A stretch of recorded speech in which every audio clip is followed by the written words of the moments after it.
அஸ்ஸலாமு அலைக்கும். Hello friends, எல்லோரும் எப்படி இருக்கீங்க? இன்றைக்கி நாம் உருளைக்கிழங்கை வச்சு எப்படி கிறிஸ்பியாக பக்கோடா பண்ணலான்னு பார்க்கலாம். பொதுவாக பொட்டேட்டோனா நம்மளுக்கு எல்லாருக்கும் பிடிக்கும், கிட்ஸ்க்கும் ரொம்ப நிறைய பிடிக்கும். இதை அதிகமாக கேஸ்னு சொல்கிறாங்க. உருளைக்கிழங்கு அதில் இருக்க மண்ணையெல்லாம் நல்லா வாஷ் பண்ணி தோலை ரிமூவ் பண்ணாமல் தோலோடு கட் பண்ணி சமைச்சு சாப்பிட்டா கேஸ் இருக்காது. அந்த தோலை ரிமூவ் பண்ணிவிட்டு நம்ம சாப்பிடும்போது தான் கேஸ் ஆகும். இதில் நிறைய கார்போஹைட்ரேட் இருக்குது, ஸ்டார்ச் இருக்குது. இதை சாப்பிட்றதுனால நம்மளுக்கு இன்ஸ்டண்ட்டாக எனர்ஜி கிடைக்குது. அதனால தான் சின்ன குழந்தைங்களுக்கு பாயில் பண்ணி மசிச்சு கொடுக்க சொல்கிறாங்க. சுகர் பேஷண்ட், வெயிட் லாஸ் பண்ண டயட்டில் இருக்கிறவங்க இதை அவாய்ட் பண்ணிக்கோங்க. ஸோ மம்மீஸ், நீங்கள் கொஞ்சமாக சாப்பிடுங்க, உங்கள் கிட்ஸ்க்கு நிறைய செஞ்சு கொடுங்க.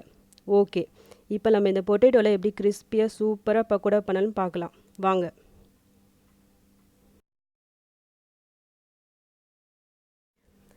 இன்றைக்கி நான் இந்த ரெசிபிக்காக 2 பொட்டேட்டோ எடுத்திருக்கேன். 2 உருளைக்கிழங்கை நல்லா வாஷ் பண்ணி ஸ்கொயர் ஷேப்பில் கட் பண்ணி தண்ணியில் போட்டு வச்சுருக்கேன். கட் பண்ண ஒன்று இன்ஸ்டண்ட்டாக தண்ணியில் போட்டுருங்க, இல்லைனா அந்த கலர் சேஞ்ச் ஆகி கொஞ்சம் பிளாக் ஆன மாதிரி ஆகிடும். கட் பண்ண உருளைக்கிழங்கை ஒரு பேனில் போட்டு தண்ணி ஊற்றி ஒரு 3/4 வேகிற அளவுக்கு வெந்து எடுத்து வச்சுக்கோங்க. ரொம்ப வேக வைக்க வேணாம், 3/4 பாயில் பண்ணால் போதும். ஓகே, நான் 3/4 உருளைக்கிழங்கை பாயில் பண்ணி அதில் இருக்க வாட்டர்லாம் ரிமூவ் பண்ணி ட்ரெயின் பண்ணி ஒரு பவுலில் போட்டு எடுத்து வச்சுருக்கேன். இப்போ இதில் நம்ம மசாலா ஆட் பண்ணிக்கலாம். நான் இதில் என்னென்னலாம் சேர்த்துருக்கேன்னா 1/2 ஸ்பூன் காஷ்மீரி சில்லி பவுடர் போட்டிருக்கேன். காஷ்மீரி சில்லி பவுடர் நான் கலருக்காக தான் போட்டிருக்கேன். நீங்கள் நார்மலாக மிளகாத்தூள் கூட போடலாம். 1/4 ஸ்பூன் மஞ்சள் தூள் போட்டிருக்கேன்.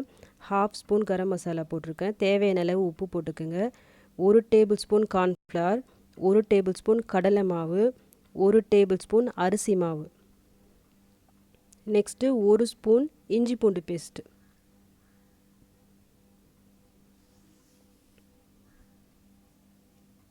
இது எல்லாம் போட்டு நல்லா மிக்ஸ் பண்ணிக்கிங்க.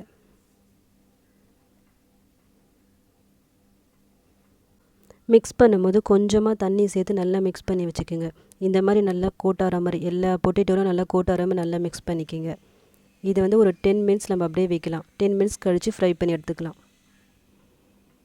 ஸ்டவ் ஆன் பண்ணிக்கிங்க. பேனில் ஆயில் போட்டு ஆயில் நல்லா ஹீட் ஆகிற வரைக்கும் வெயிட் பண்ணலாம். மீடியம் ஃப்ளேமில் இருக்கட்டும். இப்போ இதில் நம்ம மிக்ஸ் பண்ணி வச்சுருக்க அந்த பொட்டேட்டோவை போடலாம். போடும்போது தனித்தனியாக போடுங்க, அப்படி ஒன்றா இருந்தால் பிரித்து விட்டுக்குங்க.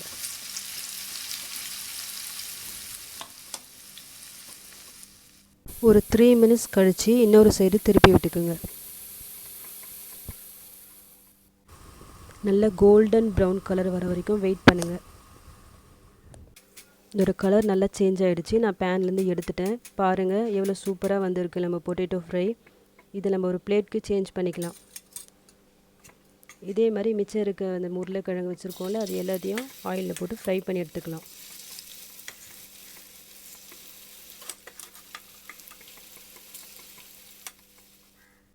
நான் எல்லாத்தையும் ஃப்ரை பண்ணி எடுத்துட்டேன்.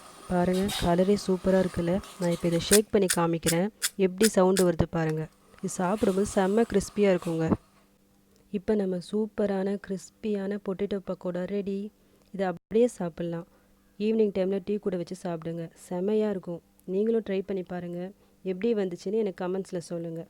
இந்த ரெசிபி உங்களுக்கு பிடிச்சிருந்தா லைக் பண்ணுங்கள், ஷேர் பண்ணுங்கள், கமெண்ட் பண்ணுங்கள். மறக்காமல் சப்ஸ்கிரைப் பண்ணுங்கள். தேங்க்யூ.